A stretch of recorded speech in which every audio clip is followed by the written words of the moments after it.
Hello, Judy. I love coming back and talking with you, Patty. This is cool. What have we got for the audience today? Likewise, today we are going to talk about successful professionals navigating a divorce. Number one, do they have the bandwidth to navigate a divorce? We already know they're dealing with a full plate, right? Yep. And what modifications do they now need to make in an already, structured, very routine lifestyle? These are really big things to ponder, and it can, just the modification in how their routine can just cut right through the core of their life. So I would love your thoughts on that. Oh, absolutely. So, the busy professional, the successful professional who's trying to manage their business life, their personal life, and their family. Yes, that's a lot on their plates. They become a little bit of a circus act, juggling a ton of plates. But no, a lot of attention has to be placed on this. So when I see people in mediation, and we start with the kids' schedules first, we look at what the children need, and then we go to the parent schedules.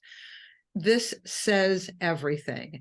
So when I'm looking at a professional who has so many obligations, the early morning board meetings, they have to get there before anybody gets to the office.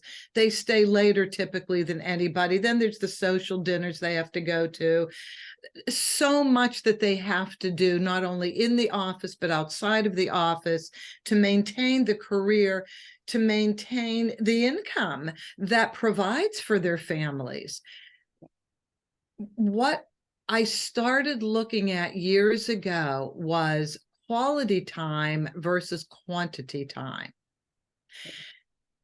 Guaranteed, if you are a successful, busy professional, you're not home much to start with. So the kids are used to you being out of the house. They still want to see you when you come home. They still want you to go to their school performances, their sports performances. And you love doing that, although sometimes that cell phone rings. So what I really try and impose, the type of thinking I try and impose on them is this: your family has benefited from all that you have given them. Don't stop giving, but you have to give in a different way. So when you have the time you can spend with your children, focus all on them, so that when you're at work, you're not feeling guilty. You're not feeling stressed that you have to leave early to pick up the children. Work out a situation with your spouse that your spouse knows you're going to continue to be the breadwinner that you have been, but they're going to give you the space to do it the way you have to do it, so that you're not compromising work. You're not feeling guilty that you're not focusing on the children, but you're working out a schedule that benefits everybody. So how do you do it in the coaching? Yeah. Well, I want to highlight one thing here in that you said, and in that, I want to be clear that we're saying this without judgment. Very important Oh, yeah. that the children already know that, whichever parent it is, or possibly both parents, are busy professionals. So the children already are adapted to that, right? That lifestyle. And when it comes to quality time, here's what I call it in coaching: you must be present. You must be present.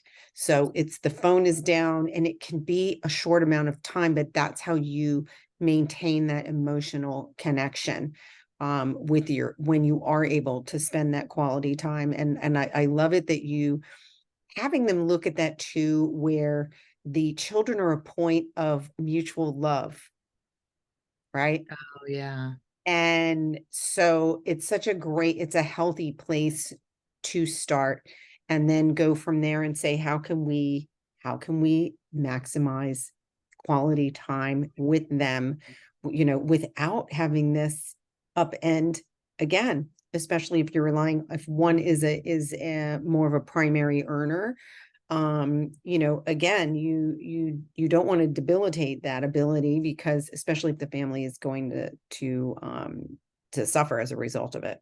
So, and with regard to, you know, routine, again, how do they then accommodate, though? For there are going to be back and forth, right? There's responsibilities involved in the divorce process.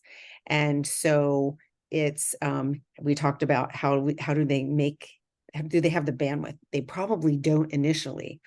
And then it's looking at, okay, how can I manage this? And I think you say this best. I know this is part of your recipe in a heart healthy divorce, is you teach people how to compartmentalize.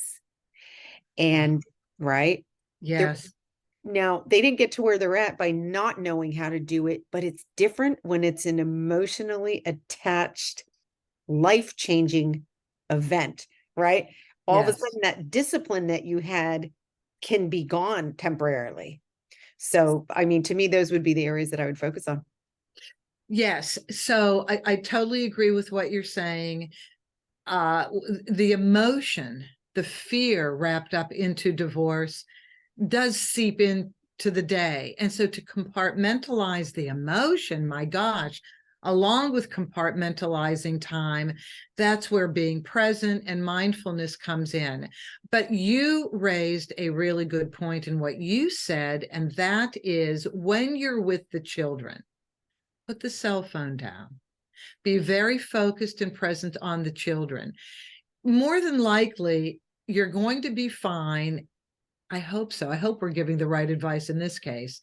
I mean that too. I have to be careful and mindful of this. Depending on the job that you have, and this is what baffles me. These high pressure, high level jobs, do you really need to do them 24/7? Is there another way of being effective without having the phone next to your ear on the pillow every night? I mean, how did we Yeah. get to this point in our society?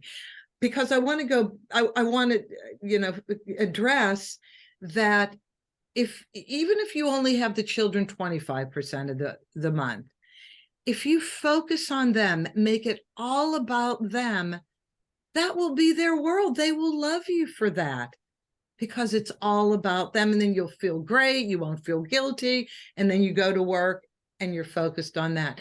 But Patty, since you've worked in the executive world for so many years, is it necessary for people to have those phones 24/7 on? It's not, Judy, and it's absolutely, and you know, maybe a life-changing event like a divorce would actually and give them the initiative to do some more emotional intelligence work. And that's all it is. Because when we stretch ourselves so thin that there is no room for anything, those are all personal choices. And they're it's a fear of letting down in some area. And when they can get past that fear, they actually have the ability to completely reorganize. And it is a complete reorganization. It's getting out of the habit. It's a habit and a pattern, right? That they established. And there's a fear of moving one piece. When sometimes they just have to reorganize the whole thing with a different mindset, and learning to manage the emotions and the energy, which is there's usually fear in there, right? And when they're able to get that under control and realize that they have control over it, they can reorganize their lives and, have a stop time and say to their team, to whomever, That's hey, what I was I thinking. have a hard stop at 8 p.m. Yeah. whatever it is. And then you structure your schedule so that they know, and you can structure it for, okay, here's when I do, here's when I return emails, here's when, right. And Compartmentalizing time. That's how it, you do it. You exactly. But let people know yeah, when you you're have going to be to available.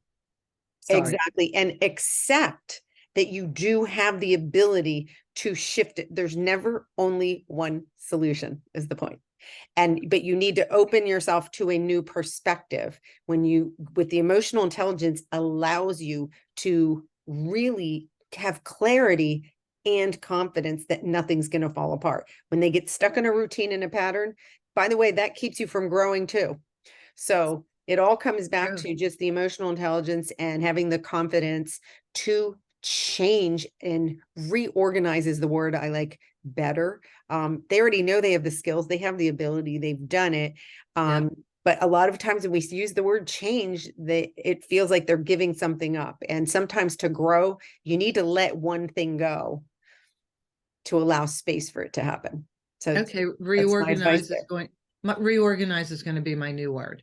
I there. like that, rather than change. Thank you, Patty. You're welcome.